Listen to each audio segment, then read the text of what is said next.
I feel I was impersonated. I feel that as an advocate of the High Court, of so many years of practice, Mr. Speaker, sir, and honorable members, this advice, even my own pupil could have done something better. I have a lot of respect for the governor. In fact, I look up to her in a lot of ways. She's a resilient woman. But when I saw this letter, my heart sank with a lot of regret. Thank you. I will further invite you to read paragraph 13, that is in page 2. I will tell you where to stop. Mr. Speaker, sir, and honorable members of the Senate, I deponed in paragraph 13 that the internal memo has been forged and manipulated to appear as if it originated from me. Thank you. Let's go to paragraph 15.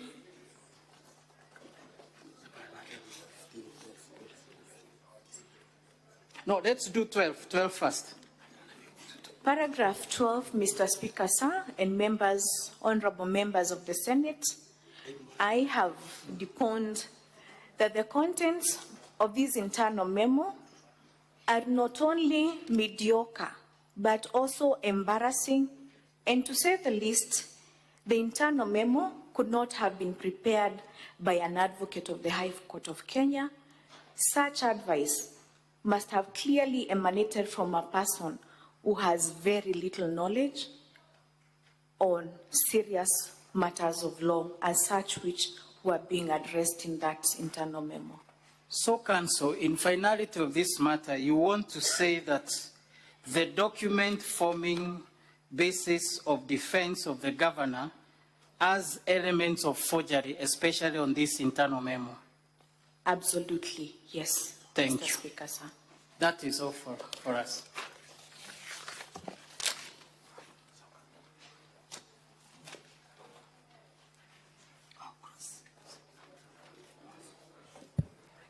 Counsel, you can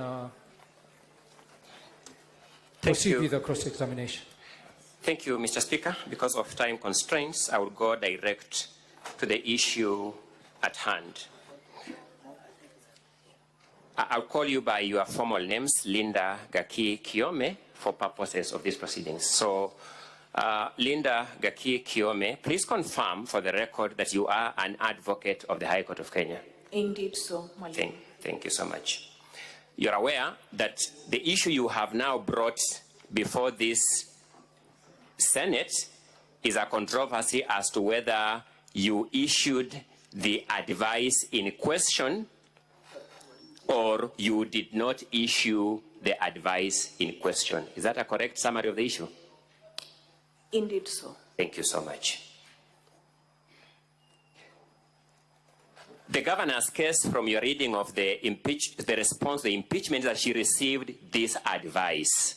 Is that not correct? That is correct. Your position is that it is not you who issued this advice. That is true. Just for my own understanding, is it your case that the governor, as a matter of fact, never received this advice? I may not know, but I am not the one who prepared this document, and I am not the one who signed this document. In fact... Sorry, Linda, let's just, the time here is such a big issue. I wanted just to clarify. Is it your case that, as a matter of fact, the governor never received this advice? From me? No. No, I'm not asking from you. I'm saying, as a matter of fact, you never received it. I may not know. You do not know. And what would bother this Senate, if I sat where the Senator's seat will be, why would you come to make this kind of grave claims against the governor? That is a legitimate question, isn't it? Indeed so. Let's see whether we can find an answer to that question. Linda, your services as the legal advisor to the governor were terminated by the county government of Meru, were they not? They were terminated. I'm happy. I just want to confirm that fact. Now, you did not take this lying law. You filed Meru Employment and Labor Relations case number E022 of 2024 against the governor's government of Meru. True or not true? That is true. So you have an active dispute with the governor of Meru, don't you? Indeed so. Thank you so much. Prior to this, Linda, you are the running mate to the Honorable Mithika Linturi in a ticket adverse to the governor's ticket in the last general election. Is that true or not true? That is true, honorable members. Thank you so much. And you are a resident of Meru County. I am a resident of Meru County. It is fair to say that the governor, Honorable Kawira Mwangaza, does not enjoy a very good relationship with Honorable Mithika Linturi. Is that a fair assessment? That is not a fair assessment, Mr. Speaker, sir, and honorable members. Okay, let me put it contrary. The governor enjoys a fantastic working relationship with the Senate, with Honorable Mithika Linturi. Is that now a fair assessment? Mwalimu, if you had let me finish. No, you have answered my question. I have limited time. The speaker there knows just how much time I have, and therefore I'm asking very limited questions. You said it is not fair that the governor does not enjoy a good relationship. I'm therefore suggesting to you, confirm, that the governor, Kawira Mwangaza, enjoys a fantastic working relationship with the person to whom you are the running mate, Honorable Mithika Linturi. Is that a fair assessment? I may not know their You do not know. I'm happy with that answer.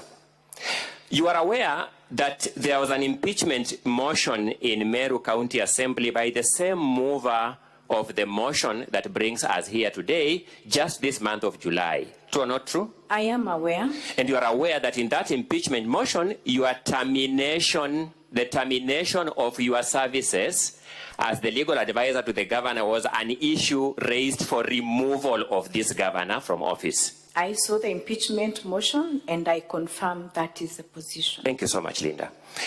Linda, if I look at your affidavit, you want to make us believe that the person who drew your attention to the fact that this legal advice is here in Senate was Honorable DMK Kiogora. Is that correct? Honorable members, that is the true fact. Thank you so much. Honorable DMK Kiogora is the same person who moved the first impeachment motion against this governor before this Senate. True or not true? That is true. Thank you so much. Honorable DMK Kiogora is the same person, is one of the people who signed on the motion in support of the removal of this governor, which motion brings us here today. True or not true? That is true. That is true. And therefore, it is fair for us to conclude, is it not, that you are actually procured by those who are against the governor to come and state what you have stated before this Senate. Isn't that a fair assessment? It is a very unfair comment, Mwalimu. Thank you so much. I'll leave with that. Allow me to move to something else very small, very little. We want us to believe that you came to this Senate as an independent witness, not one of those witnesses summoned by the county assembly. No, I mean, voluntarily giving evidence for the county assembly. I came here to clear my name. You came here to clear your name. But somehow, as early as yesterday, in advance of the county assembly's application today to this Senate, you had a ready affidavit to support their evidence.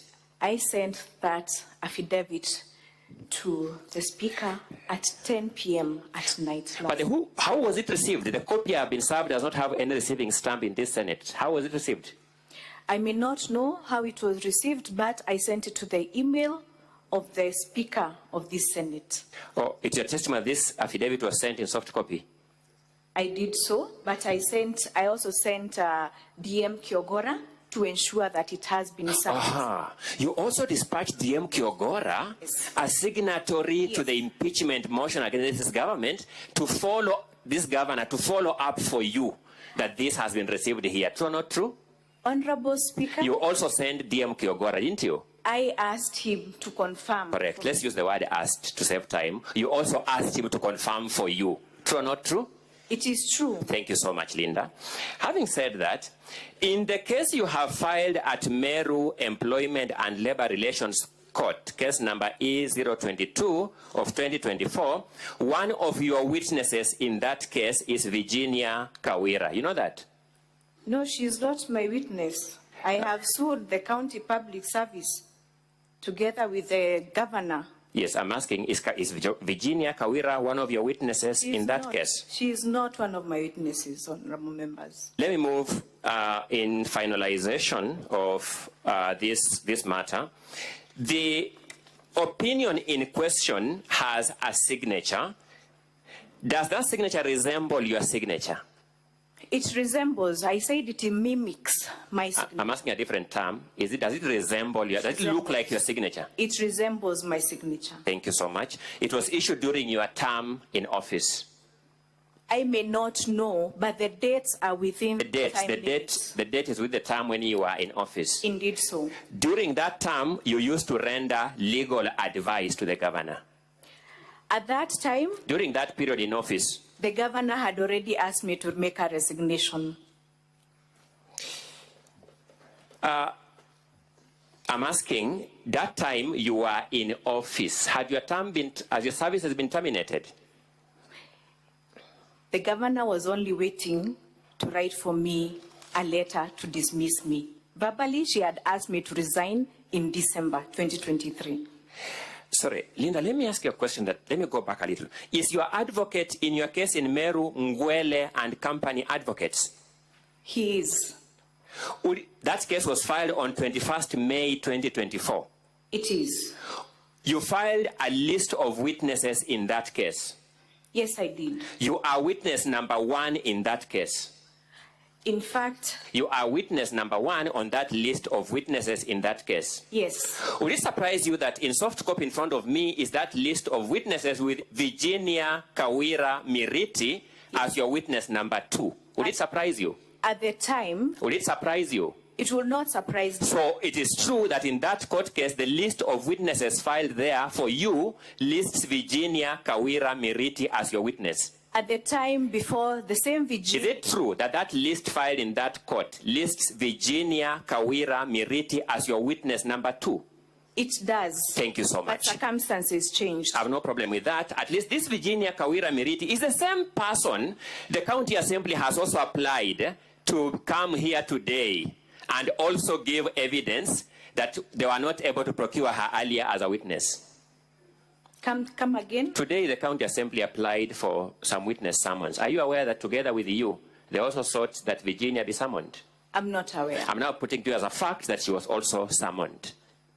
Now, I want to suggest to you that these coincidences are too fantastic to be merely coincidental.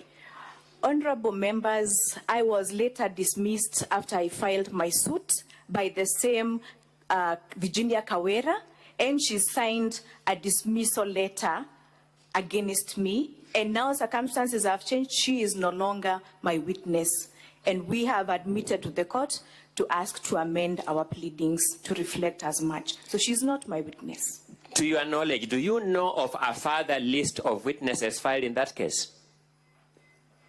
I may not reflect my... A researcher going to that court file will find only one list of witnesses listing you and Virginia. Indeed so. Thank you. The same Virginia who you also know has sued the county governor for the termination of the revocation of her appointment as the secretary to the service board. I do not know. You do not know that fact. But I'm suggesting to you that all these things I have pointed here, if you sat as an objective observer, will show that you have a bone to pick with the governor.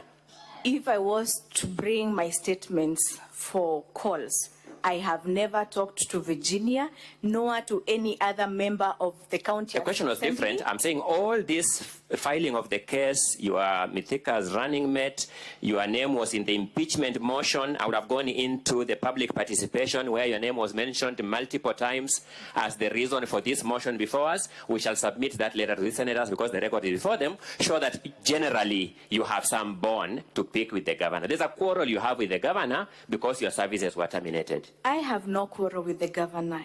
In fact, when I received my appointment letter, it is the former cabinet secretary for agriculture, Mithika Linturi, who told me, go and help my sister in Meru County. Thank you and so much. she also affirmed that while she was giving me my appointment letter. I have no fight with the governor. Thank you. Thank you so much. I know, Linda, there is something in the Bible called the keys of betrayal.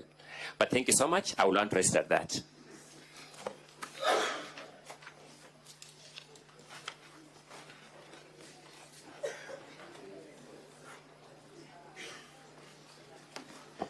Mr. Speaker, sir, my name is Kawira Mwangaza. I'll take very few minutes in re-examination. Re-exam. Madam Linda, Yes. did the governor Council, give you... you only have 14 minutes. I'll take Just be less aware. than that, Mr. Speaker. Did the governor give you the job knowing that you are the deputy governor to Honorable Ritika Minturi? She did. Did the governor seems to be having a litany of cases against her former employees? Come again, Council? The governor seems to be having so many cases in court with her former employees. Are you aware of that? I am aware. You are asked whether the issues, several issues have been raised before this Senate. The issue of whether you have filed a case and whether Virginia is your witness. And the issue in question is the memo. Is it your evidence that the signature does not belong to you? Honorable Speaker and honorable members of the Senate, I am an advocate of the High Court. I would not come to lie to honorable members. This is not my signature. This signature has been lifted from previous documents and placed on this document.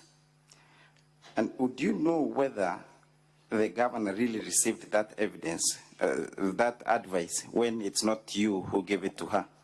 I may not know, Mr. Speaker, signed honorable members.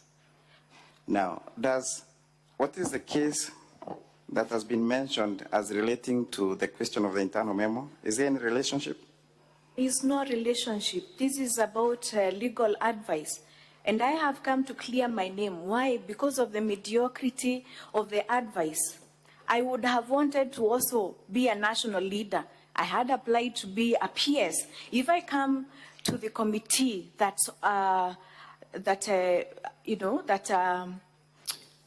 hears, the appointments from the national government, and such a document is presented as to have emanated from me, how would I speak for myself? How would I defend myself? The only reason I am here is to clear my name. And I am so disappointed that such a document would be forged with my name by Her Excellency. I have no ill feelings whatsoever against the governor.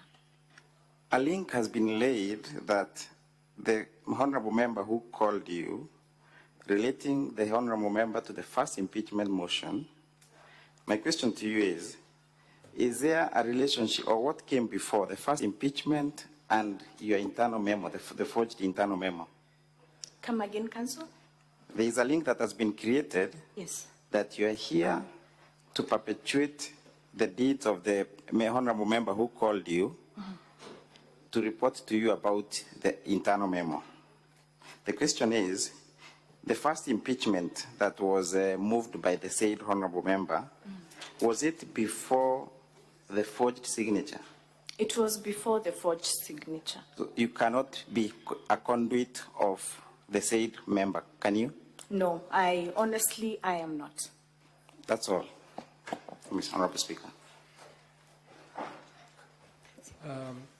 Counsel, legal counsel for the Assembly, just be aware that you only have 10 minutes. Yes, Mr. to Speaker. conclude with providing your evidence and witnesses. We are most humbled. Within the 10 minutes, kindly allow us to call our next and last witness, one Jacob Kirari.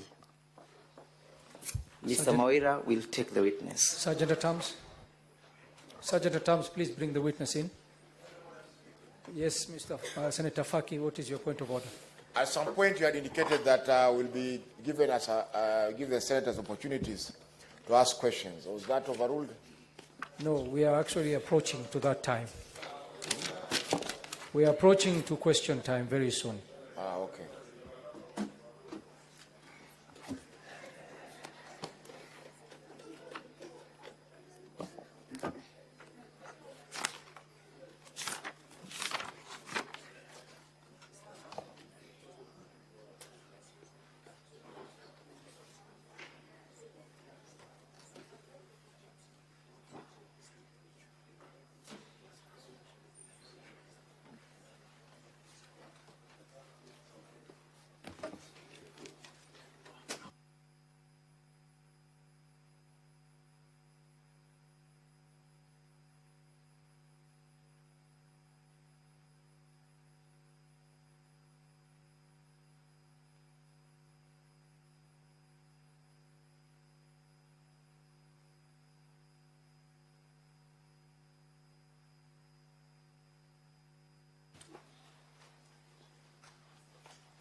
Counsel, you can have your witness being sworn in.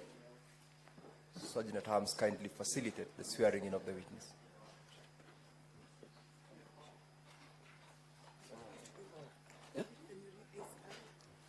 I, Jacob Kirari, do solemnly affirm that the evidence that I shall give before the Senate in respect of the matters before the Senate shall be truth, the truth, nothing but the truth. So help me God. Honorable Speaker, my name is Boniface Mawera. I will take these as a witness through cross-examination. Yes.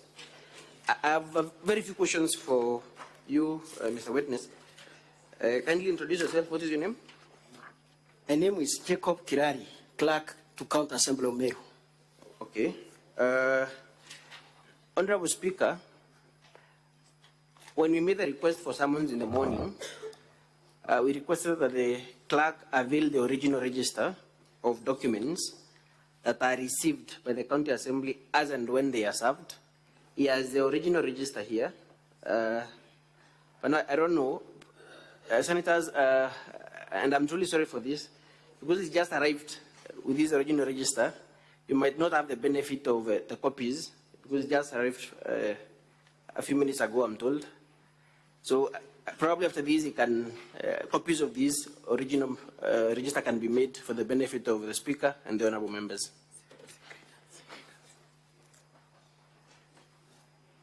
Mr. Speaker, I would desire to respond to that request before a ruling is made.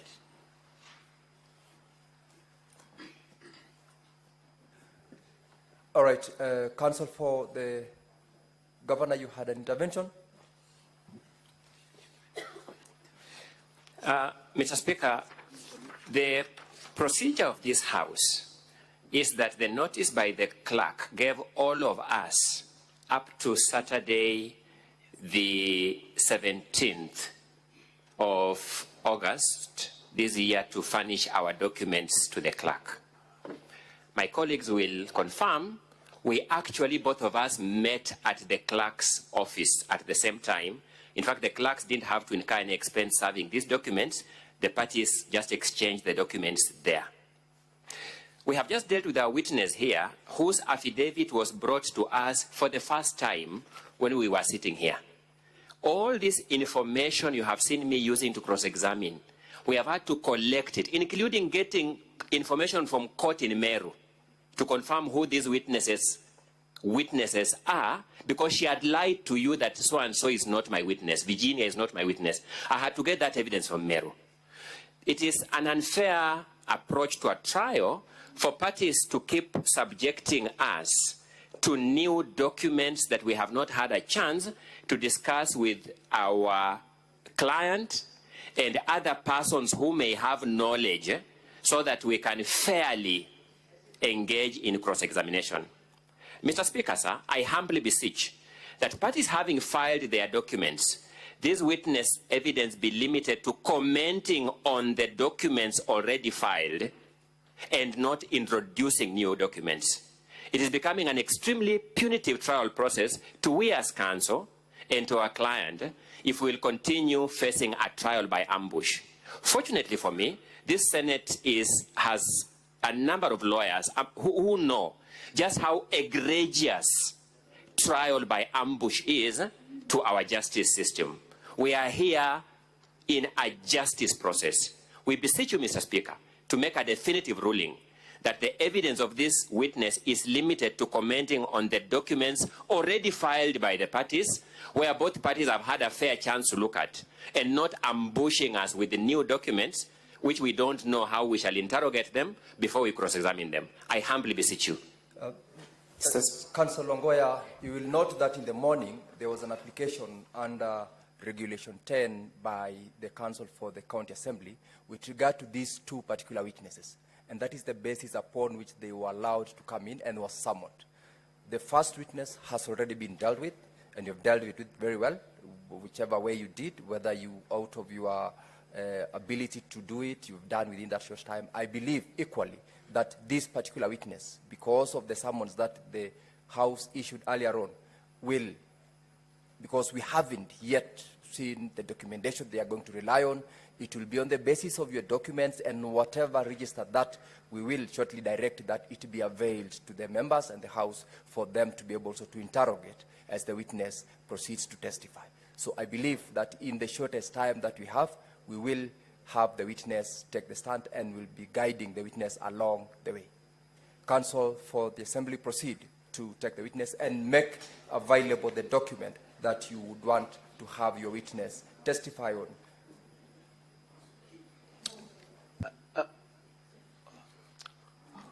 Honorable Speaker, the witness has come with the original register. For context, Honorable Speaker, the reason this witness has been summoned is because we discovered forgeries in the governor's documents after we exchanged documents on Saturday at around 6 p.m. And that is the only reason this witness is a fairly short witness. And in our summons, we requested that he avail the original register. There is only one original register, and this is the original register he has brought for all the letters and all the correspondences that are served in the County Assembly. So I would implore, Honorable Speaker, and I would seek your guidance as to whether you can assist us to make copies so that they are availed to members, or the original register can be circulated to members. I'm lost, Honorable Speaker.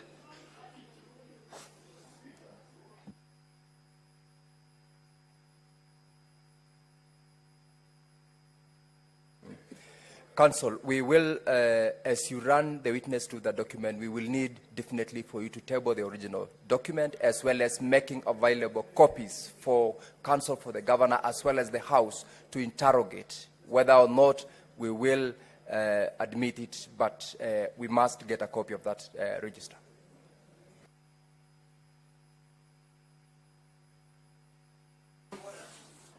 Senator Faki, what's your point of order?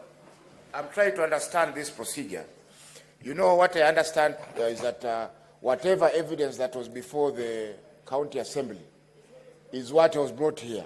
Now, if they are bringing in new evidence, I don't think it is admissible.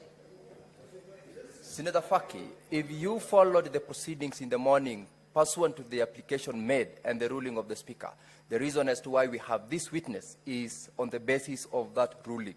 That has not been vacated. We are proceeding to deal with it. Senator Kajwang. Mr. Speaker, it will be academic for us to proceed in the manner that has been suggested by the Council for the Assembly, because we cannot listen to the submissions and entertain the interrogation if we do not have visibility of the documents or records. We are the judges in this matter. We are not spectators.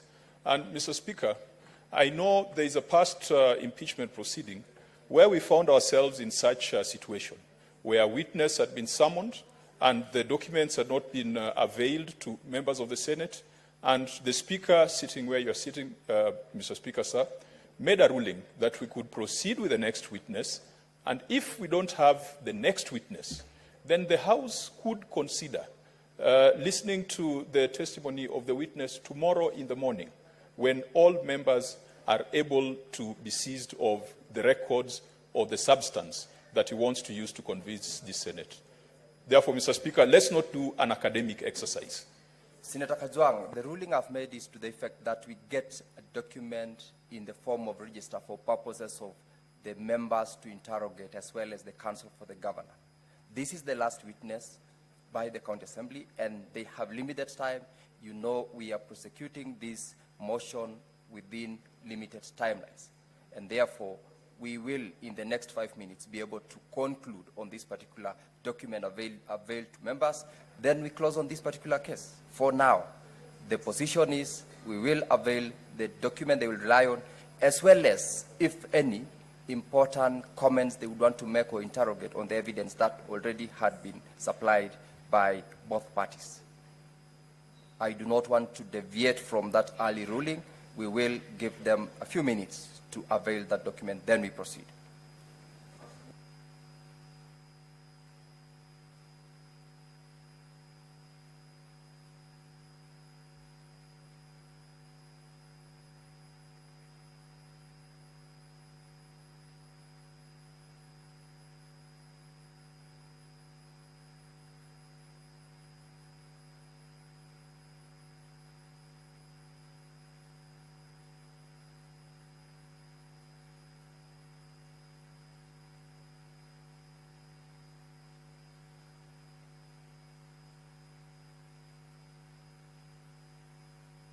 Very well. I'll not allow you to intervene any further, Senator Faki. What we will do, I'll give directions to the effect that we will stand down this particular witness. We have got questions, clarifications by members from among the witnesses who already testified. We will go back to that one, get those clarifications. Once we are done, we will come back to this particular witness as we close, because at that time, we will have had time to look at the document, including giving an opportunity to the counsel for the governor to look at that particular register before they take the witness to the stand. So can we have the witnesses who already testified, starting probably with the first witness, be put to the stand? Let members avail questions and clarifications and inquiries they would like to have from that particular witness, so that we immediately embark on that session. Then once we are done, we go back to the gentleman who was on the stand. That is the direction of the chair. The witness can step back as we prepare to avail that document to the House. We are most obliged, Mr. Chair.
Now, honorable members, the witness is already here, and for purposes of time management, we will take questions and clarification from the witness. Each member is required within under 2 minutes for purposes of their questions to inquire, to ask, to get clarification, because we have got 1 hour starting from now.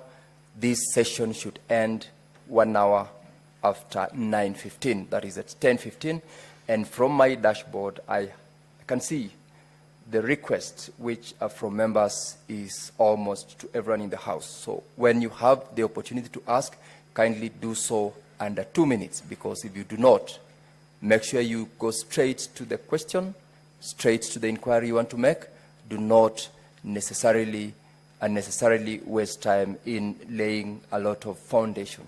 So I'll go straight to, well, whoever is not in will forfeit, of course, the opportunity. The next online, Senator Roba. Senator Roba is not in. Senator Joe Nyutu. Thank you, Mr. Speaker, for this opportunity, and I think I want to seek clarification from the witness, and I hope she's listening, Mr. Speaker. Mr. Speaker, there was a video that was played that showed one person that was said to be an activist in Meru talking about something very malicious against the Senate. Mr. Speaker, I would like the witness to tell us the circumstances surrounding those comments. Mr. Speaker, number two, there was a fire in the witness's compound, Mr. Speaker, but looking at the image on the video, the fire was just next to the wall. There was some goods that would have been destroyed by this fire, but which did not catch fire? Would the witness clarify exactly how the fire that was supposed to be damaging to her property actually fell just next to the wall? Mr. Speaker, in conclusion, I would like the witness to clarify and tell us, because there is a claim that there was a particular disease that was killing cattle in Meru, Mr. Speaker. Would the witness tell us whether she made a statement to the county assembly or a question or even a petition in the county assembly? Being a member of the county assembly, Mr. Speaker, instead of prosecuting this matter in public. Thank you, Mr. Speaker. Those are the clarifications I'll be seeking from the witness. Thank you. Madam Zipora, you may respond directly to those 3 questions.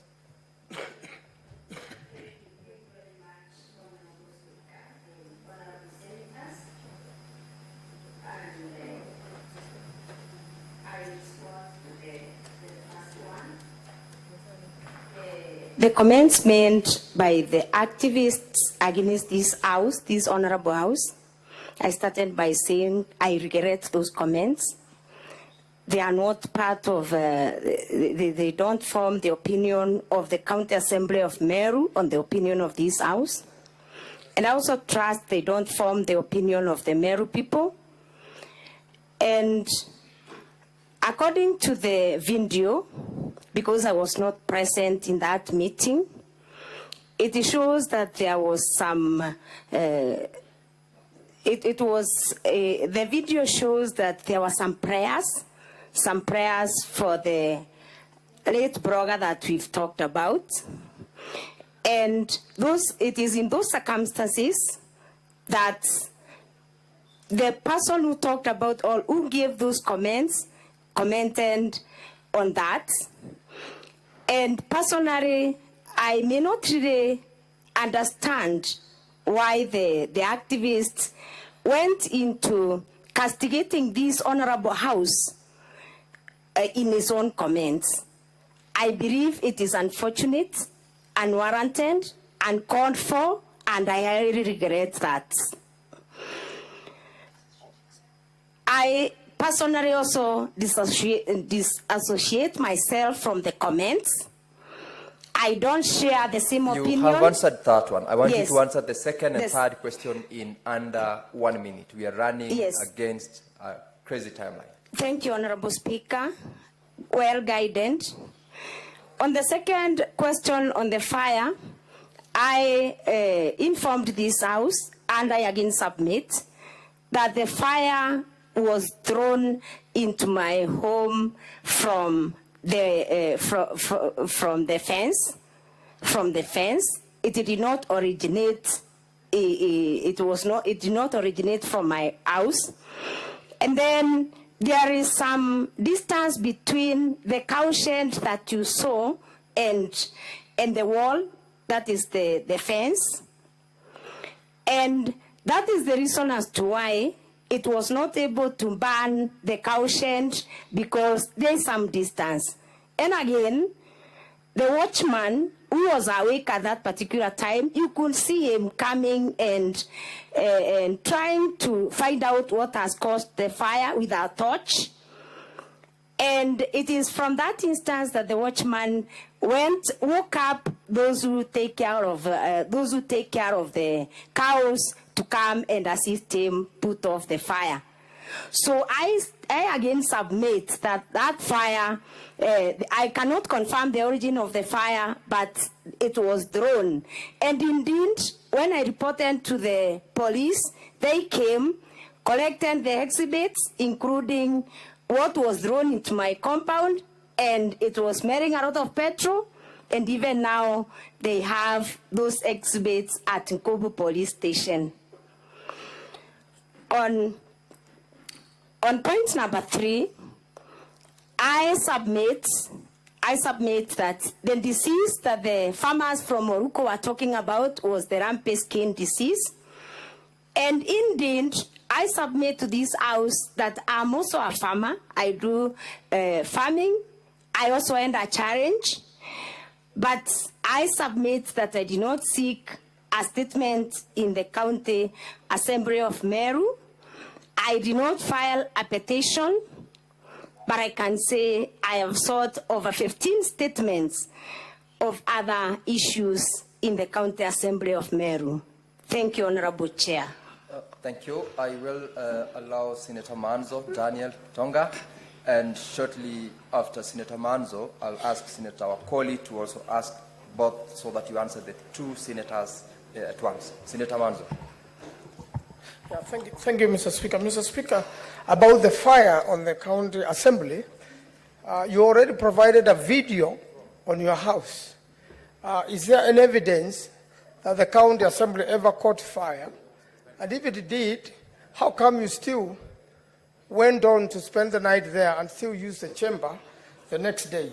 And secondly, on the diseases of the cows, I believe these cows are owned by individuals, and they are also associated with a cooperative society. When a disease breaks out, do the owner of the animals immediately seek their own private vet, or will it take a long process to go to the county government, whereby the county government then has to go through a procurement process? What would be the most logical thing to do for an owner of a cow which gets sick? And we saw those videos, the people complaining, whether they will immediately go on to deal with it, or look for the county government is a long route. And finally, on Buri, you showed a video on Buri, and somebody said that Buri will burn down. Can you confirm to the Senate whether the whole of Buri sub-county was burned down? Thank you, Mr. Speaker. Senator Okoli. Thank you very much. Madam Zipora, you will wait for the second set of questions from Senator Okoli, then you answer both at once. Asante Mheshimiwa Spika. Ningependa kumuuliza Mheshimiwa MCA, katika mkutano wa wakulima pale ambapo ng'ombe walikuwa wanafariki kutokana na ugonjwa wa ngozi. Mheshimiwa Spika, naomba utulivu kati ya viongozi wenzangu. Majority Leader and Senator Cherargei, please allow Senator Wafula to be heard in silence. Asante Mheshimiwa Spika. Ningependa kujua iwapo katika mkutano huo kulikuwa na waafisa wa kaunti ambao walijiunga nawe kushuhudia vifo vya ng'ombe na mifugo kwa sababu ya maradhi ya ngozi. Na jambo la pili, katika jumba la county pale ambapo mlikesha usiku kwa sababu ya hofu ya kushambuliwa, iliweza kunakiliwa katika vitabu vya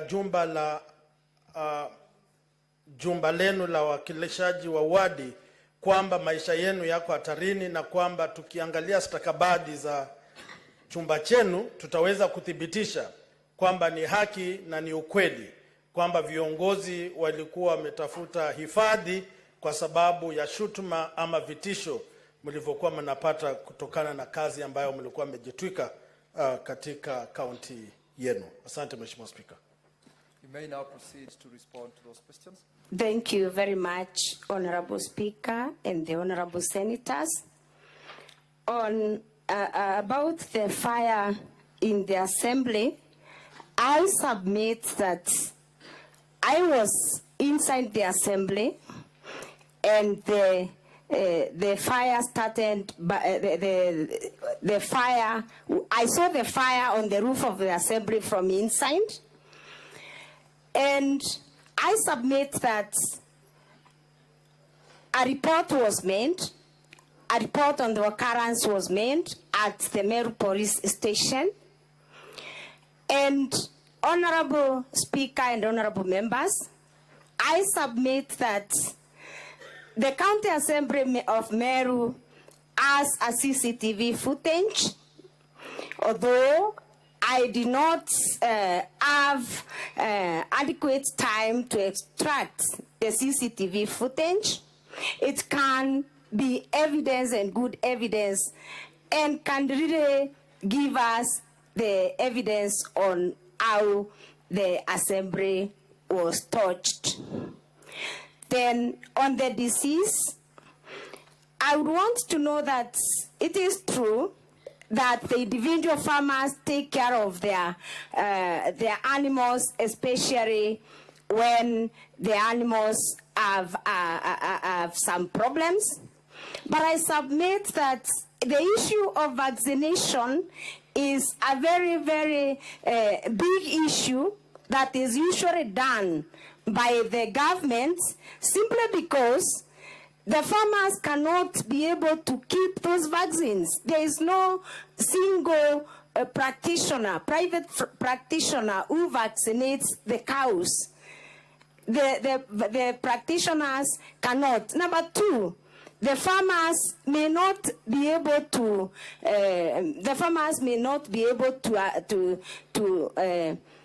To afford the vaccines, which are very expensive, and actually in the past, as it is the standard practice, the government subsidizes the vaccinations to ensure even these diseases do not spread. Because a disease can be read by a farmer who is ignorant and then it spreads, and this disease wipes out all the cows.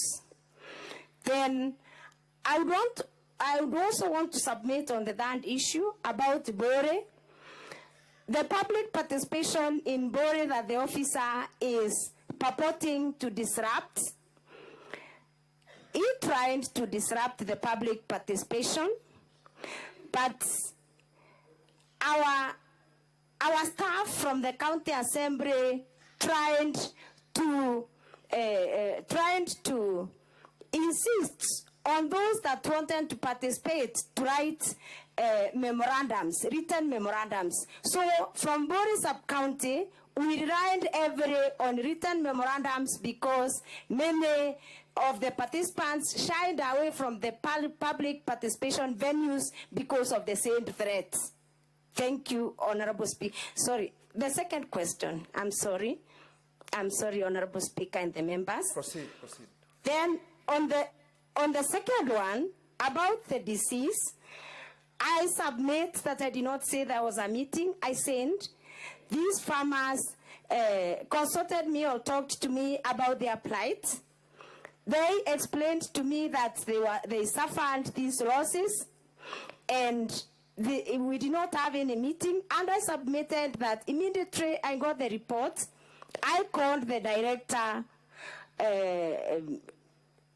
livestock production and veterinary services, to find out why the county, as it is the norm, was not vaccinating cows at this particular time.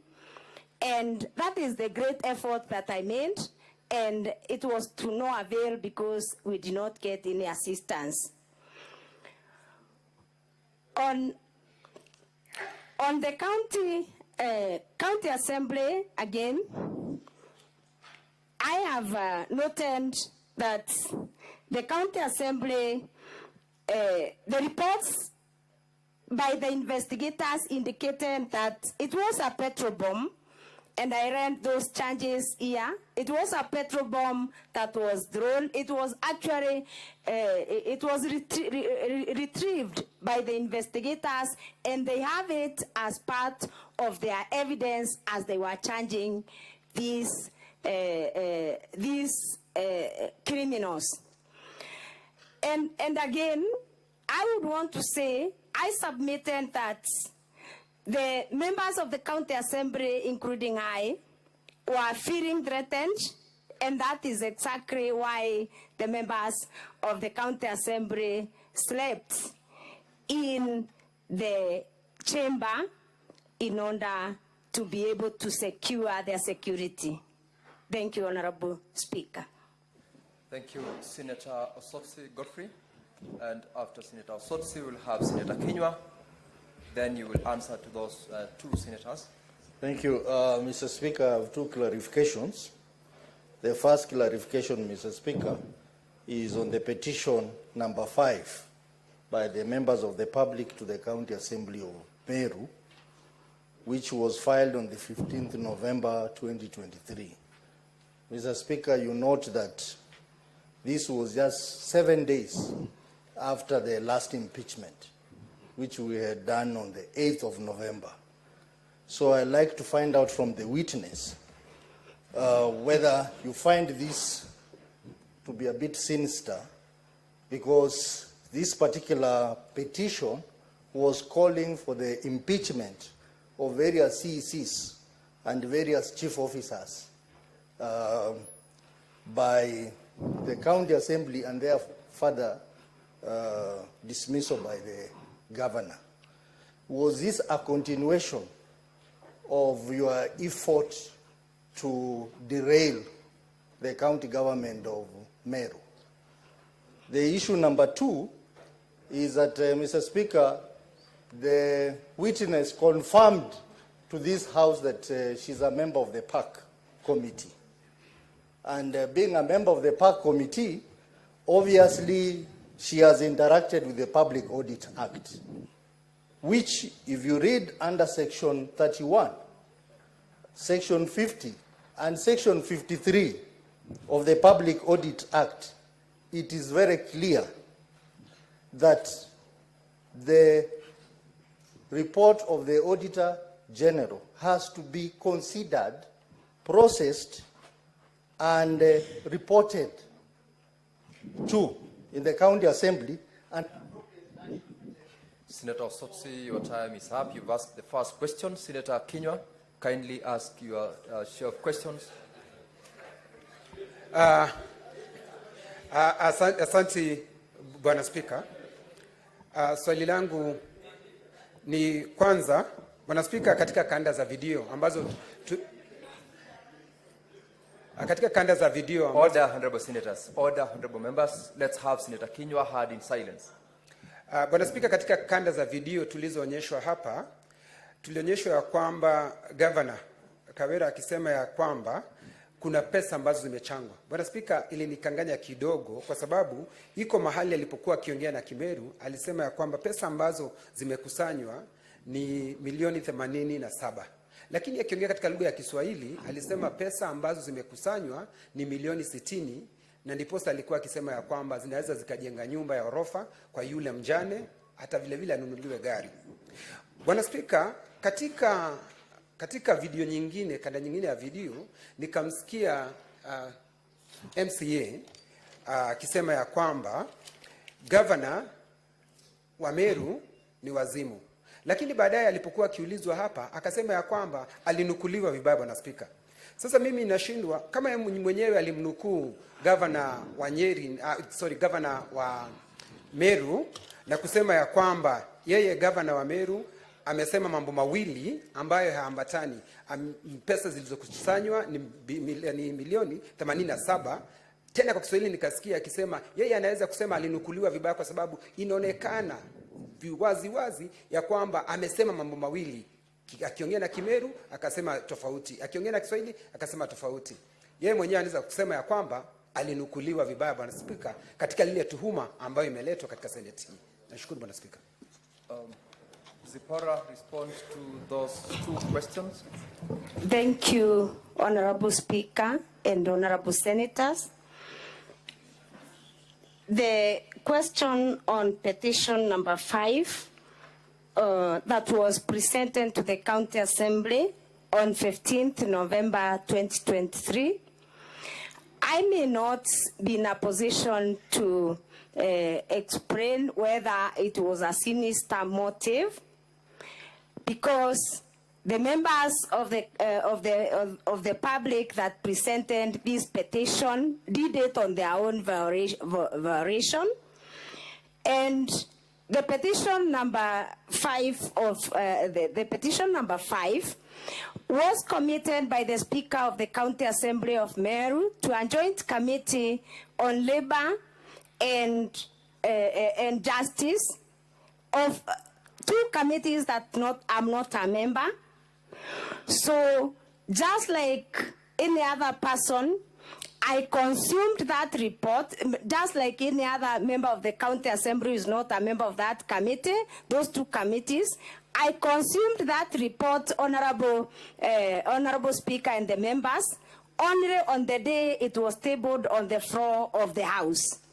So about the sinister motive, Honorable Chair and Honorable members, I may not be able to explain, because I consumed the report on the floor of the Honorable Assembly.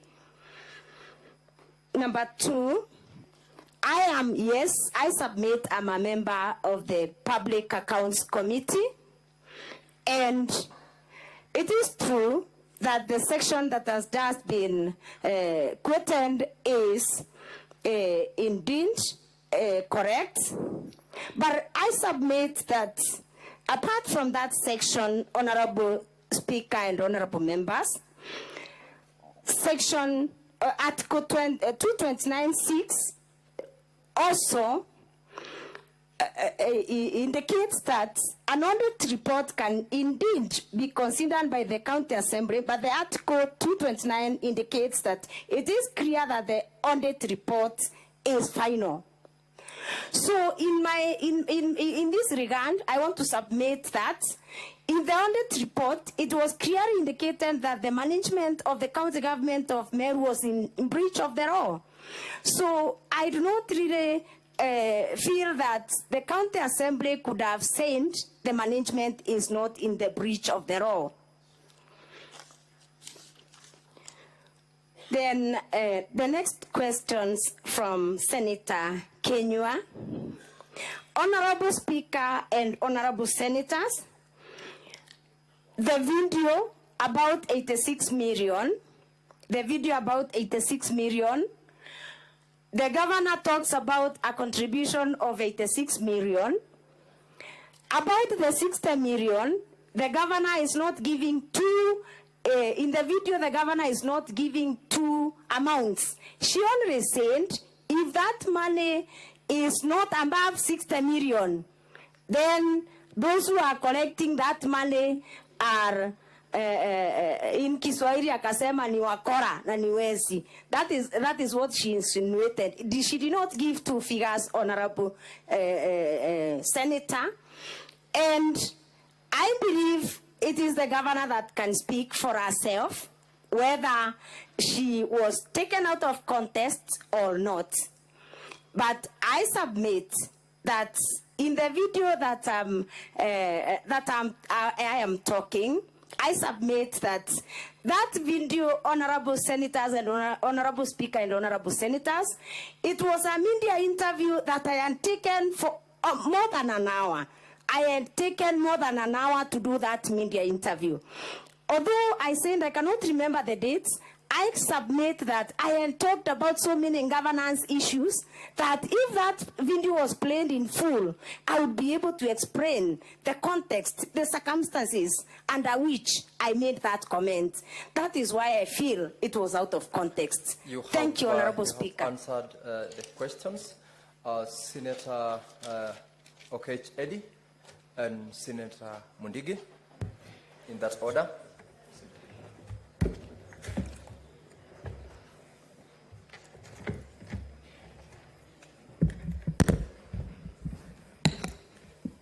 Thank you, Chair. I know it has been a long day. Witness, I'll be brief. Two brief questions. You have confirmed that you belong to the Committee of Park in the Assembly. Indeed. I wanted to know, in your own understanding and your own knowledge, whether all the MCAs in Meru County, those who voted for and those who have voted against this impeachment, in your best of knowledge, all belongs to committees. And if they don't belongs to any committees, would you advise this House under what circumstances those that don't belong, don't belong? And then the last question is on PAC, still on PAC. The question that you were asked by Senator Sosi is still not exhaustive to me. And if you look at Article 2298 of the Constitution, read together with Section 31(5) in particular of the Public Audit Act, the question is more of the responsibility to you as a member of PAC and to the Assembly as a whole, that in your best of knowledge, this is your evidence in chief, in your best knowledge possible, was this report considered and thereafter? Senator Aid, your time is up. Senator Mudige. Asante, Bwana Spika. Mheshimiwa, swali langu ni kuhusu kilimo. Mambo katika kaunti zote, kila kaunti iko na kamati ya kilimo na mifugo. Ng'ombe 20 ilikufa na ng'ombe moja ilikuwa inatoka shilingi 1200 kwa kijiji moja, na kila kijiji iko na mbuzi na kondoo, pia hata ngamia, hata punda. Wakati ugonjwa iliingia mpaka ilishika isile vitu. Swali langu, mliweza kama ile kamati ya kilimo na mifugo iliweza kutembea kona zote katika Meru County na kufanya hesabu kuona ni mifugo ngapi imekufa, ndio tuweze kujua kama uchumi wa Meru mlikuwa naisaidia ama ilikuwa narudi chini, kwa sababu kulingana na ng'ombe 20 kwa shilingi 1200, hiyo ni milioni 4. Ukihesabu kwa county, kwa wondi zenu mko na wondi 45, hiyo pesa inakuja kiwango ya juu sana. Mliweza kufanya hesabu, mliweza kupata wakati wa kusaidia ama mlifanya namna gani ndio muweze kuinua uchumi wa Meru juu ya hizi mifugo? Asante, Bwana Speaker. Madam Zipora, respond to those questions. Thank you, Honorable Speaker and Honorable Senators. I would want to confirm that about the committees, about the members of the County Assembly who did not support this impeachment and their membership in the committees, I would want to confirm that all the members who did not support this impeachment are in committees, Honorable Speaker and members. And as I said in the morning, I can start with the first committee, the Select Committee on Budget, in our volume 6 of the County Assembly documents. The County Assembly documents. Number 1, we have Honorable Jacob Muirigi Modhuri, who is the chairperson of the Budget Committee, and he did not support this impeachment. He did not support this impeachment.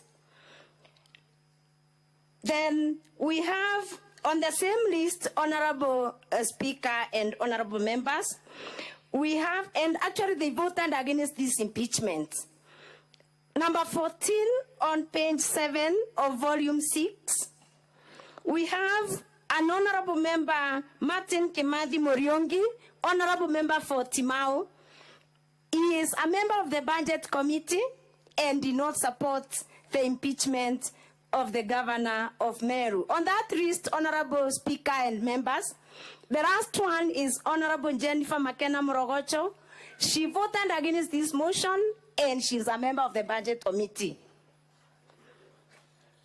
If you allow me, I can go to the other committees, Honorable Speaker and members, and I submit there is no member of the County Assembly. I am speaking to you. You do not need to go to those other committees. I'm sorry, Honorable Chair. I'm sorry. Proceed to the next. Yes.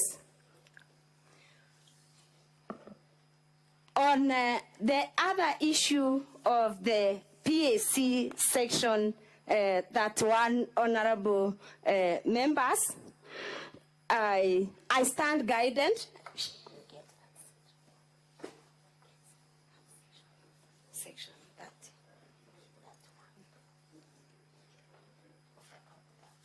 Sorry, the Honorable Senator can just repeat that question and give me the section that he referred to. I'm sorry I did not get it right, Honorable Chair. Senator Eddie, do you want to give yes, please, please. And the relevant article of the Constitution? Yes. Chair, thank you so much, Honorable Speaker. I'll be very fast. I referred to section 229, subsection 8 of the Constitution, and Public Audits Act, section 31(5). And it's a very simple question. It's a matter of responsibility over such report that is supposed to be considered, debated, and action taken about it by the Assembly. I'm asking you, in your base of knowledge, both in your committee that you sit in and the Assembly, did you consider this, debate it, and took action on that particular report, which is your report, which is actually your evidence in chief in this matter? If not so, are you inviting the Senate to do the work of the Assembly? Thank you, Honorable Speaker and Honorable members. I earlier on submitted that even if the audit report indeed should be considered by the County Assembly, still Article 229(6) is very clear that the audit report is final. And under no circumstances, in my own opinion, Honorable Speaker and Honorable Senators, the County Assembly of Meru can negate a decision that has been made in the Auditor General's report. My view. All right, respond to the second set of questions. That was actually one question by Senator Mundige. Thank you, Honorable Speaker and Honorable members. The question on the loss of around 4 million, because the farmer is talking about the 200,020 cows. Honorable Speaker and Honorable members, personally I don't belong to the Agriculture Committee, but I can say that a number of reports have been tabled in the County Assembly in respect to management of livestock and livestock development and other aspects of agricultural activities in Meru County. And I cannot single out one that is specifically for the lost animals, but I can assure this House a number of reports have been tabled in the County Assembly of Meru concerning recommendations given to the County Executive, and they all await implementation. Thank you, Honorable. Thank you so much, Zipporah. Honorable members, just for purposes of time management, I have got an indication that certain members have got questions with regards to the other witnesses other than the witness on the stand. I would like to know, for purposes of now allowing who to speak from the dashboard, because I have got only one so far, and we have expended 30 minutes of the 1 hour that is available. So kindly give that indication so that we can get to know how to manage the time with Madam Zipora. For now, Senator Beth Siongol and Senator Munkatana, in that order, can ask their questions. Thank you, Mr. Speaker, for giving me this opportunity to ask Honorable Zibora 2 questions. But before I ask the questions, Mr. Speaker, allow me to make this declaration. It is interesting. Senator Beth, ask the question. It is interesting, Mr. Speaker, for a woman to bring a motion against another woman, and it also to line up 3 women witnesses against another woman. The first question, in regards to video VKM 09.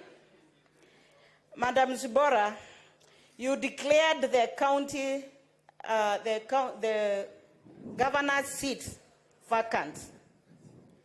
The question is, I know you are not speaking for IEBC anyway, but I want to ask, if you have been operating as a member of county assembly and with other members of county assembly, have you been acting on a county that has no governor? Secondly, on the fire that was on your compound, did you say that the watchman was the one who was taking the video? Thank you. Senator Mungatana. Thank you, Mr. Speaker. The clarification I was seeking, Mr. Speaker, is that maybe first I want to say it pains me as Senator for Tana River, and it pains this Senate indeed that we are where we are again on this matter. And we want to help the people of Meru. Sincerely, your video Senator Mungatana, was saying, the video was saying that even if we return this matter, you will go for 6 times. So the question I wanted to ask is that, is there a deeper problem in Meru? And do you think that by sending away the governor, we shall resolve this problem on behalf of the people of Meru, or are we making the problem worse? Just clarify my mind on that. I thank you, Mr. Speaker. Madam Zipora, respond to the question. Thank you, Honorable Speaker and Honorable members, for those questions. And I will start with the first one. Although it's not a question, it was a comment, and I believe it was directed to me. About a woman removing another woman from the office. I submit to this Honorable Madam House. Zipora, yes. That was a comment. Respond to the question. Thank you. On the video, on the video that I referred to, and I said the position is vacant, I submitted here that in all those videos, again, I had a media interview of more than 1 hour, and because I said the videos are not dated, I could not be able to extract the videos and exactly get what I had talked about. That's just a small extract of 20 seconds. And I want to submit to this House, I must have raised very serious governance issues during that media interviews, and I cannot really remember under which context that one was said. And that is exactly why I said I could have been taken out of context. I again submit that I never sent my watchman took the video. Indeed, the video was retrieved from the CCTV cameras from my home. I didn't say the videos were taken by the watchman. I submitted that the watchman had something fall because he was not far, and he went to check water and foreign, and he found the fire. That was my initial submission, and I still insist that is the position. Then, on the 6 times from Honorable Senator Mungatana, I would want to note that it is not about the many times that the governor of Meru is impeached. It is about fighting for good governance. It is about fighting for accountability. It is about fighting for delivery of services in Meru County. It is about someone taking responsibility for for the position somebody is given. It is not about we chant. It is not about anything. I think that one shows the determination that we need a Meru County that is functional, a Meru County where services are being delivered, where the officers, where the county government is serving the people of Meru. Thank you. Thank you, Senator Kajwang Moses, and thereafter, Senator Mutinda Tabitha. Thank you, Mr. Speaker. I want to be very direct and go to the exhibits that were submitted by the County Assembly. On page 353 of Volume 2, you took us there to illustrate or to demonstrate that the wage bill grew by 500 million Kenya shillings from 4.4 billion to 4.9 billion. My question is, did the Assembly approve the 4.9 billion budget? Or was the 500 million excess expenditure over and above what the Assembly approved? Number 2, on page 375 of Volume 2, you have a schedule there showing the transfers that were made to the various entities. These entities include the Meru Investment and Development Corporation, the Meru County Revenue Board, the Meru Youth Service, and Meru Microfinance Corporation, which in your submission, you said the governor violated the Constitution by not appointing the chairs of the boards. At the same time, on page 375, we have the report of the Auditor General showing 699 million, close to 700 million Kenya shillings, was transferred to some of these bodies. Did the Assembly approve the 699 million transfer? And if the Assembly did approve it, then what then would be the matter of saying that the boards were not effective due to the non-appointment? Finally, you took us to Section 58 of the County Governments Act that talks about the CEO of the County Public Service Board. Now, I want to get your views on Section 56 and 57 of the same Act. The head of the County Public Service is the County Secretary. The County Public Service Board works with the County Secretary to ensure that... Senator Kajwang, your time is up. Senator Mutinda.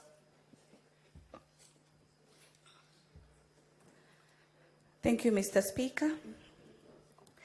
Honorable Zipporah. Yes. Clause 4 of the Meru County Revenue Board indicates that there shall be an established board. Clause 6 talks about the composition of the board, and it further emphasizes that the Act therefore requires the board to have a chair. So, since you're a member of the PAC, as you've stated before this House, did you have any opportunity to have audit query in regards to how funds were allocated or how funds were approved? Because we've seen that funds have been utilized.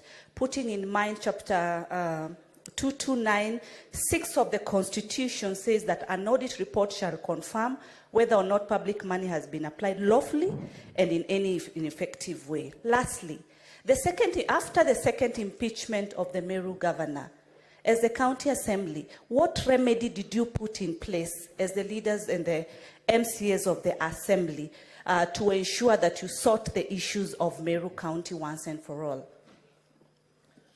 Proceed to respond to those questions, Zipporah. Thank you, And Honorable be Speaker. mindful of the time. Thank you, Honorable Speaker and Honorable Members. Indeed, the first question, the Assembly approved the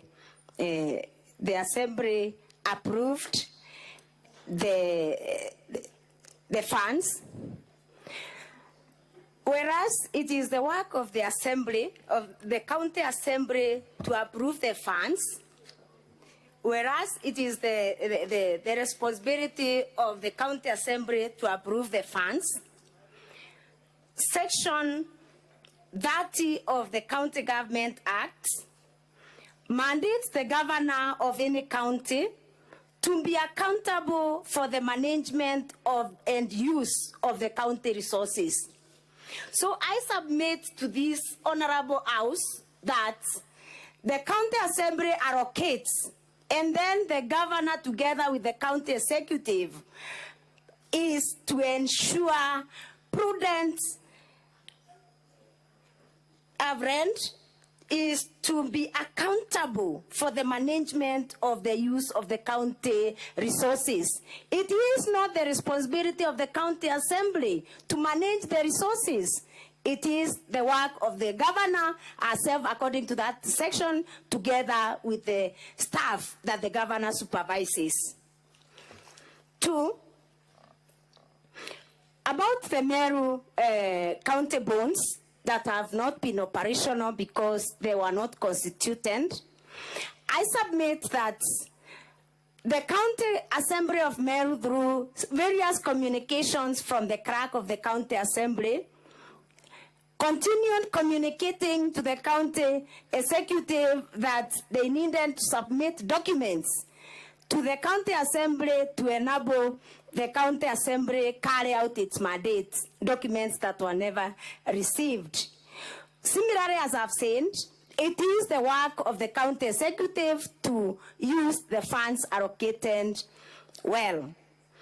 On the issues, the third question, Honorable Speaker and Honorable Members, it is on the CEO of the Public Service Board and the County Secretary. These two offices in county public service, Honorable Speaker and Honorable Members, have distinct functions.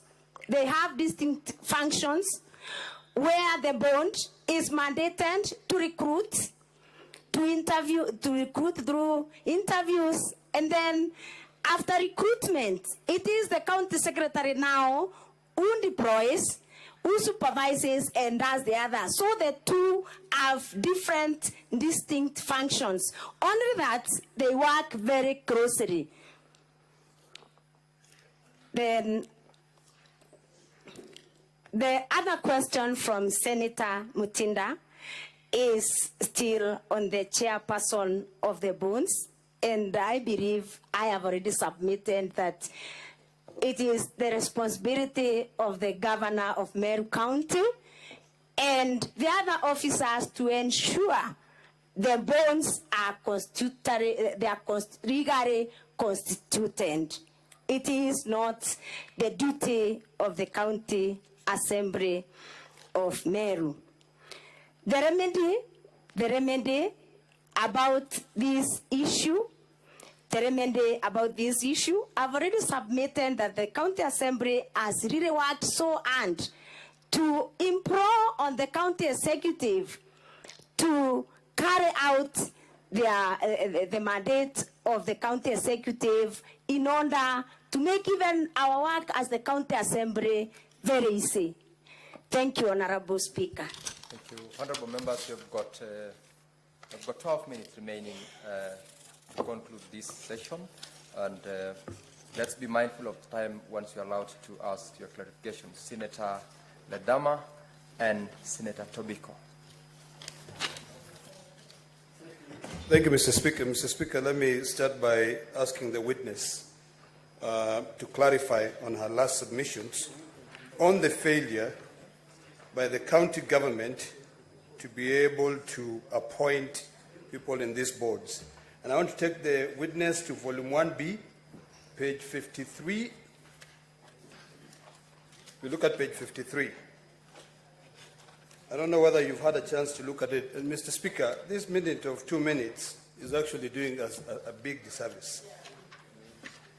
I want you to tell me what page 53, page 57, page 58, page 60, page 61, page 62, page 65, and page 67 of the Governor's response, volume 1B, in terms of the responsibility of the county government, no, the responsibility of the Assembly when it comes to the issue of confirming those nominees. Did, volume 1B, did the County Assembly ignore the request by the County Executive to be able to confirm that? Refer to those and then tell us what that equates to. Secondly, Mr. Speaker, I want to understand whether impeachment equates to oversight. Because in your submission, when you are being taken through your video 17, you are asked by your lawyer in your evidence in chief what you meant by it is in the business of the Assembly to impeach. You changed your mind, and then later on you said it is the business of the county to oversight. Mr. Speaker, finally, which is very, very important, and I hate the fact that we have so many little time, if on the issue that you were asked by Senator Kajwang in terms of the documents that you presented, what should the executive do if the county assembly fails to approve, one, the nominees? Do those departments stay without operational? Thank you, Mr. Speaker. Senator Perez Tobiko. Thank you, Mr. Speaker. Mr. Speaker, very quickly, I'm very curious, and I wanted the good lady MCA to confirm to us, when is it exactly that she started feeling very insecure to have CCTV in her home, and also for how long she has had a watchman in her home, Mr. Speaker, and that she needs to confirm that indeed the video we watched of a small portion of her home burning is from a CCTV download. Because, Mr. Speaker, not many Kenyans do have, that level of security apparatus. Mr. Speaker, two, of the County Assembly bundle of documents, there was a page we were referred to, page 31 of 173, a list of, directors. And of the directors, she said, are very low in scale, but are, acting as directors. Have they attached letters of appointments of these directors for the Senate to confirm? Thank you. Proceed to respond to those questions, Zipporah. Thank you, Honorable Speaker and honorable members. On the first issue, is about I am starting with the first issue. The first issue is on the governor's documents, or the governor's document volume 1. Indeed, it is true. It is true that there are some nominees that were forwarded to the county assembly for vetting. But immediately after the nominees were forwarded for the vetting, immediately after the nominees were forwarded for the vetting, the clerk of the county assembly drew a letter in our volume 2, page 61, wrote back to the county executive and requested for more information, clarification regarding the existence of vacancies in the offices within which the nominations were being made. And yes, that was, yes. Senator Olekina. Point of order. I think it's important that the witness refer to the pages that I led her to, because it is specific to the board appointments. If Very you look well. at page 53. Very well. So we wanted witness- to be very clear on that, not to say that we just want clarity. Very well. Witness, please go to those specific pages that you were referred to as you make your responses. Thank you very much, Honorable Speaker and Honorable Senators. I am referring to the letter that the Honorable Senator is talking about. The letter that the Honorable Senator is talking about in the body of the Governor's response is on page 53. And I am saying, in response to this letter, Honorable Chair and Honorable Members, the clerk of the County Assembly responded to this letter in our bundle of documents, that is the County Assembly bundle of documents, volume 2, on page 61, requesting for more information on the nominees, Honorable Speaker and Honorable Members. That was on 21st July 2023, and I may not read because of time constraints. Then again, the clerk of the County Assembly wrote again to the county government reminding this is kindly to make a follow-up on the requested information to facilitate the committal of the 400 nominees to the various boards. That was a reminder, Honorable Chair and members, on page 62 of our bundle of documents. And up from that time, Honorable Chair and Honorable members. What's your point of order, Senator Meru?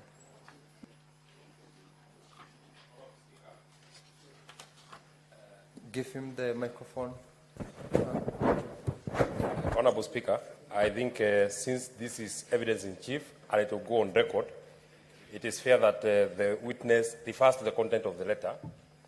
The letter that the clerk has written would wish to kindly inform you that my office is unable to recommend the same for the appointment to be transmitted to the County Assembly for action. So what the witness is saying, that they wrote to us for more information, it's actually not accurate. The accurate fact is that the clerk said that the County Assembly is unable to process their vetting since the offices have been occupied by other occupants.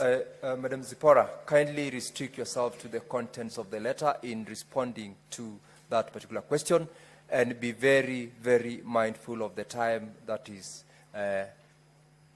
already out now. Well, guided Honorable Speaker and Honorable members, I read the second letter. Maybe the Honorable member was in the first letter. I'm sorry about that. But my submission is that despite the constant communication, the information was not provided, so it became difficult for the County Assembly of Meru to continue with the process. On the second question,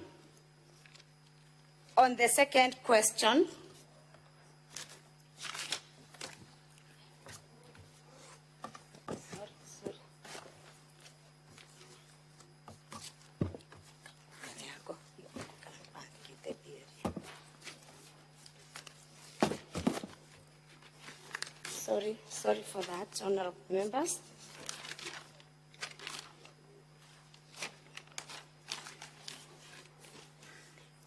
On the second question from Senator Orekina,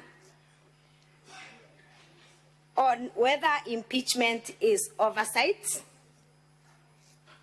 the impeachment of a governor is based on violations of the Constitution and other violations of other laws.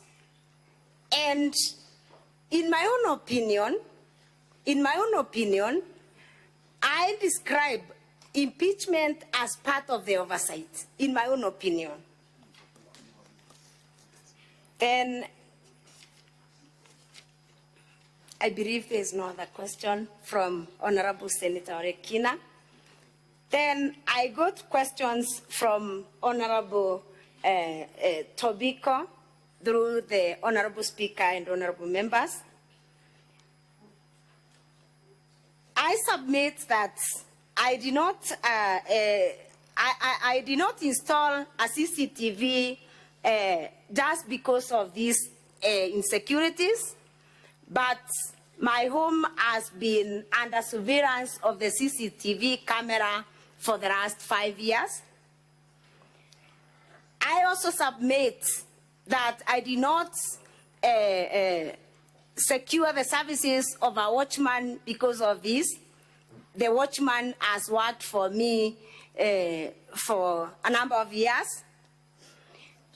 And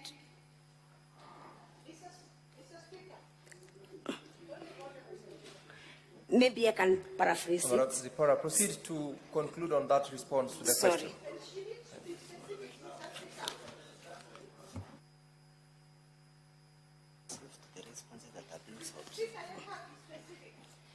Yes, I can say that my home has always been guarded by a watchman. Since when? Since I established it. When was that? In the year 2003. The year 2003, there has been a watchman, although not the same person. You have already answered the question, yes. Madam Zipporah. Yes. And you're done? No, I'm not done. I have the last one. Conclude in under 1 minute. Honorable Chair, the last one is on the directors. I confirm that the document that I've presented in this House is an official document that was submitted to the Honorable House by the CCM, Public Service, Legal Affairs and Legal Affairs. It's an official document that was adopted in the House.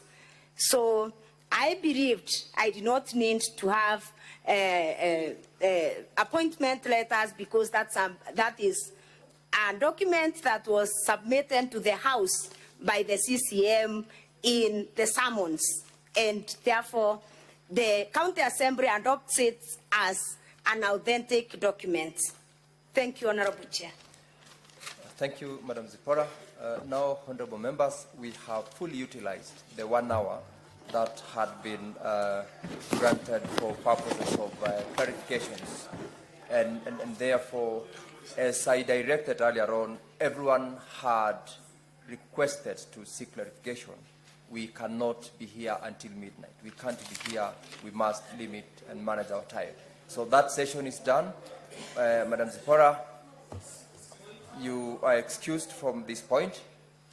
And honorable members, we are proceeding to the next honorable members' order. The chair is speaking.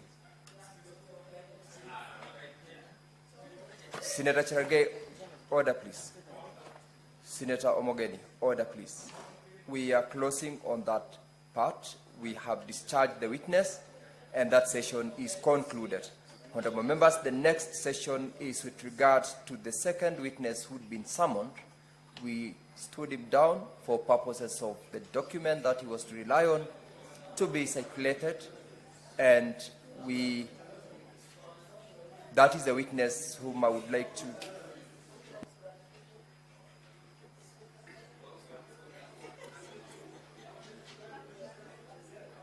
very well. Just confirmation, there is the second witness whom we'll need to call upon, Ms. Irene Kawira Kamenju.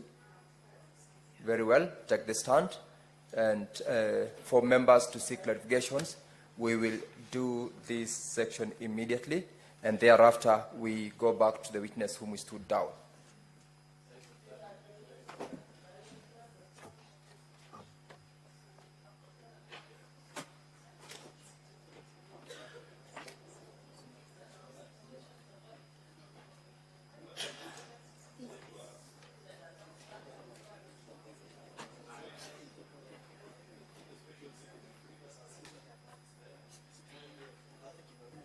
All right, members, with regard to the witnesses who've testified, we've got Madam Kawira Kamenju and Linda Kaki.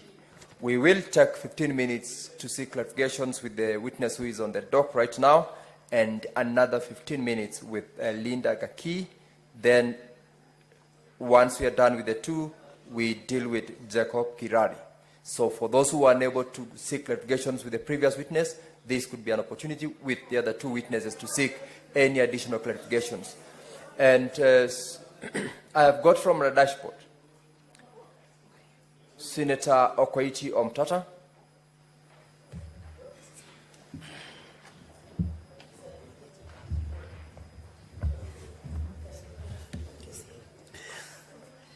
Mr. Speaker, sir, thank you for the opportunity. Although I had really prepared to ask the previous witness the questions that I had, but with your direction, I won't hesitate to ask the Land Council, who was before us here.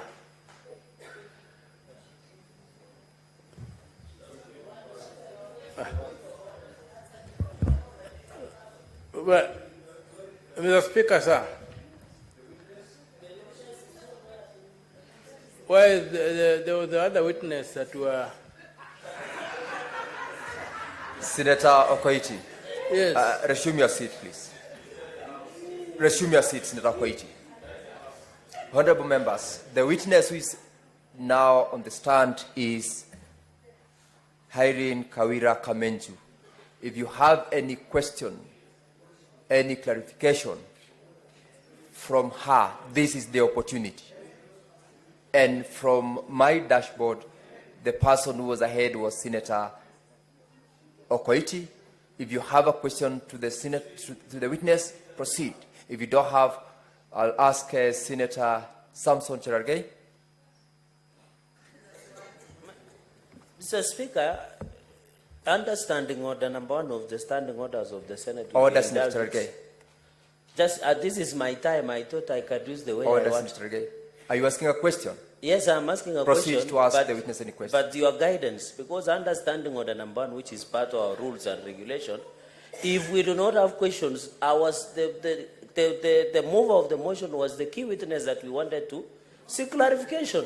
So, Very Mr. well. Speaker, that will affect our judgment at the end of this proceedings, Mr. Speaker, Senator Cherargei, which will take be your very seat. unfair. Resume your seat. I give further guidance. Mr. Speaker, but these are the standing orders. Senator Cherargei, They are not resume your strange seat. to the House.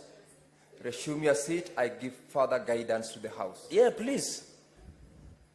If you have got no question to the witness with on the stand, you may sign out. If you have, remain so that I give you the opportunity to ask those questions. Sign out if you have got no clarification to seek from the witness. Clear the screen.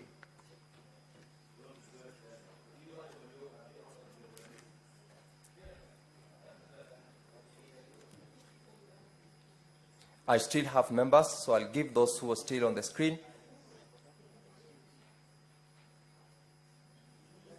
Senator Joyce. All right. Senator Hamida Kibwana.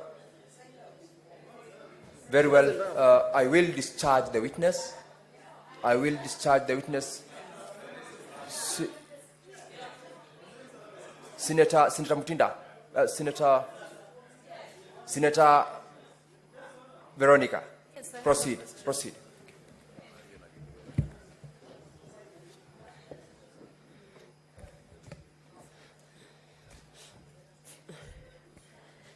Kwanza ni kukuambia pole sana kwa maafa ya bwana yako Daniel Muthiani alias Sniper.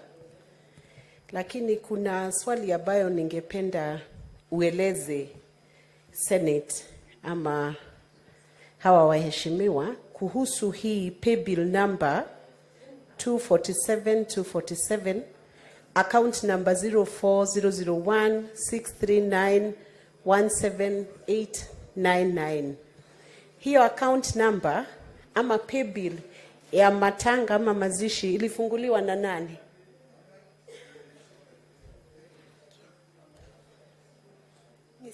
Okay. Senator Veronica. Yes. Proceed.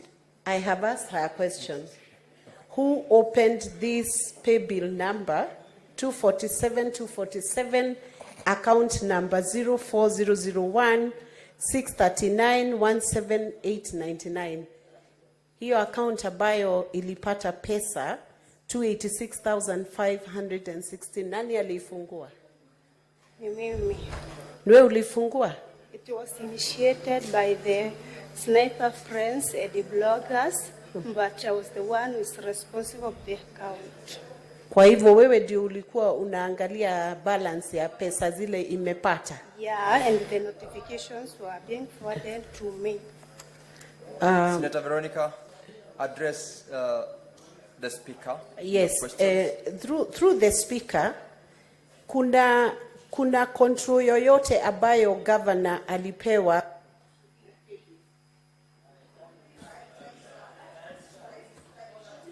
Are you able to respond to that question? Your question is made, Senator Veronica. Take your seat. You have asked the question. Allow the witness to respond to that question. Okay, Mr. Speaker, sir, and the honorable member, I would answer the question to my senator. We heard as I've said again, the pay bill was initiated by the Friends of Sniper and the bloggers. I was the one who was accountable of the pay bill, and the notifications were being forwarded to my phone, and the account, I'm the holder of the account. Thank you. I think that question is answered.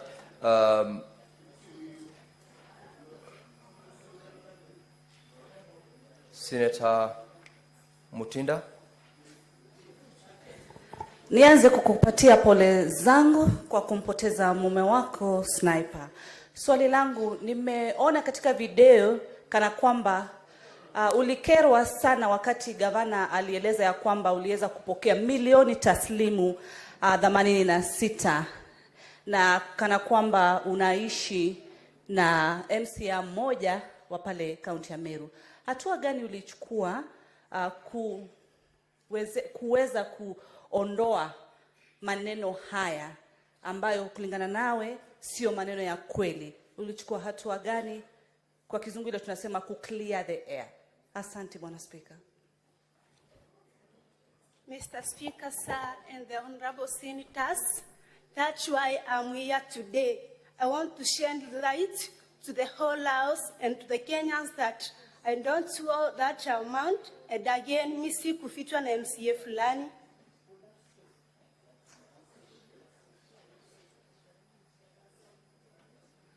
Senator Olekina.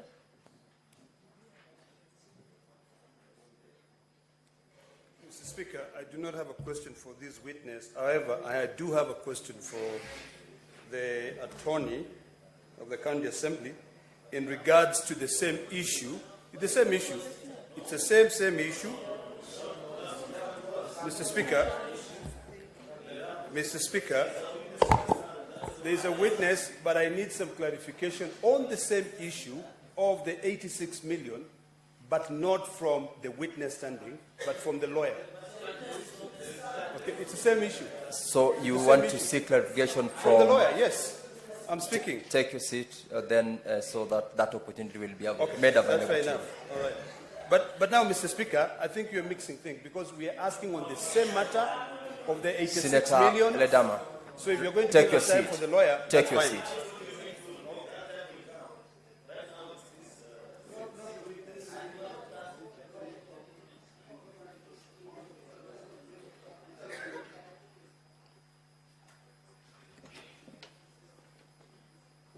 Senator Beth.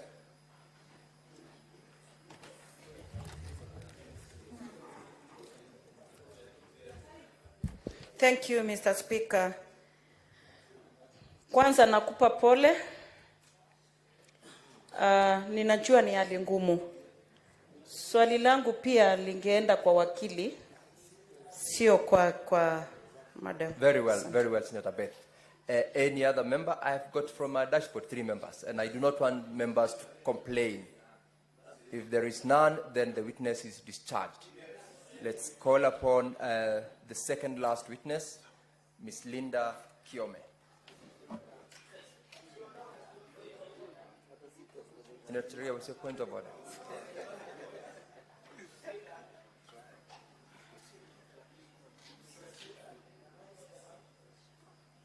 Give Senator Ria the mic. Mr. Speaker, under Article 181 and the third schedule on the process of removing the governor, would I be in order to make an application that we stand down this witness and have the mover of the motion come back for clarity of the House?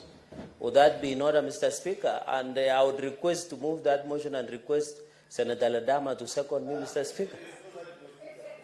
We can rewrite the rules. Take your seat. Because there are many issues that we need to clarify. Take your seat. You're out of order. Anyone with any specific clarification you would like to have from witness? Senator Mbugua.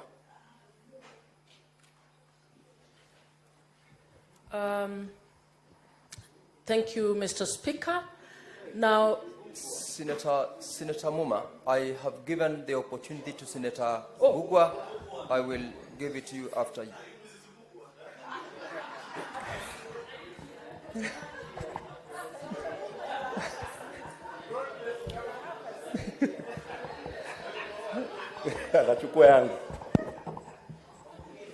Thank you, Mr. Speaker. Just 2 quick clarifications from one Linda Kiome. You served as an advisor to the governor for 1 year. I would want you to tell this House how the communication from the governor and your response was done, so that we can be able to interrogate this matter. And 2, during this 1 year you served as the governor, this issue of the appointment of the boards was a rife matter. Did the governor ever seek an advisory from you on how to deal with it, and how did you respond? Thank you, Speaker.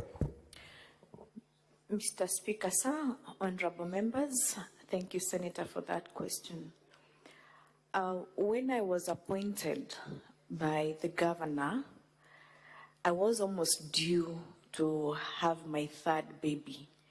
So her directions were that I should come back after my maternity leave was over. That was in the month of September, and I did come back. So from September, when I came back, she advised that I should work under the CECM for Legal Affairs, Mr. Dixon Monene. And she had instructed Senator that I will be working on a need basis. When she requires my advice, she would call me. The only time the governor called me was when the second impeachment came up. Out of the respect that I have for the governor, and of course advocate-client relationship, I would withhold to disclose the information, or rather the advice that she sought from me. I owe her that much.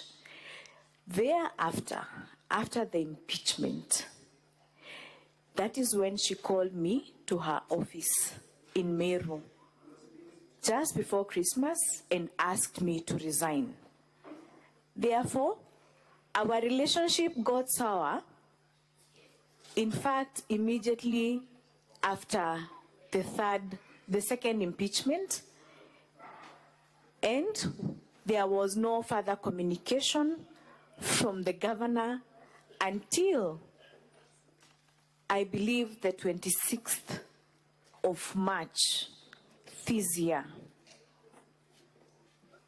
In between, the CECM, Mr. Dickson Monene, kept pressuring me to resign. So I felt that, Honorable Senator, if the governor has said that she will seek legal advice from me on a need basis,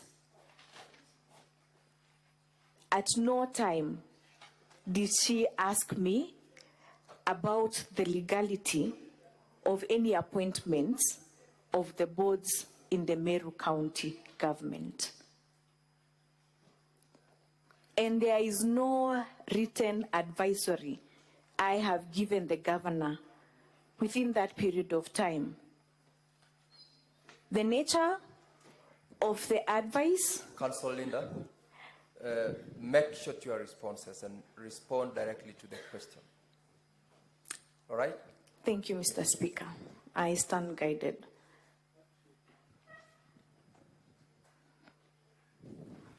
Did I cut you short or you were done? I was on the last issue where I was saying that the nature of the legal advice that she had sought was verbal, and she had asked me to go to her home to give her the legal advice. Thereafter, any other advice I was giving was through the CECM, Mr. Dickson Monene. Thank you. Senator Muma.